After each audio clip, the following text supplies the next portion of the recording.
واحدة من ضمن الحاجات اللي بتخلّي العميل ما يشتريش خدمتك، إن هو بيبقى شاكك ومش متأكد في القرار وخايف يندم عليه. والحل إن أنت تستخدم تقييمات العملاء اللي جربوا خدمتك بشكل صح، وده اللي أنا هاعلمه لك في الفيديو ده. أول حاجة لازم تحط التقييمات وتجارب العملاء في الصفحة الرئيسية، العميل لازم يشوف تجارب عملاء حقيقيين من أول لحظة.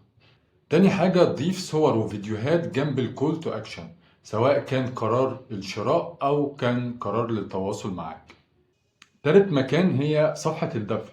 لو العميل هيدخل على صفحة دفع أو تشيك أوت ويدفع، لازم تخليه وتحسسه إن هو بيقوم بحاجة ناس كتير عملتها. ضروري إن أنت تستخدم صور وفيديوهات حقيقية للعملاء بتوعك، وتخليهم يصوروا نفسهم وهم بيتكلموا عن خدمتك وعن جودة خدمتك. كمان حاول تستخدم أرقام ملموسة على الويب سايت بتاعك والسوشيال ميديا، وتكتب حاجات زي أكتر من 100 عميل راضي. وفي الآخر احفظ البوست ده وطبقه على موقعك، وتابعني عشان تتعلم أكتر عن التسويق والمبيعات.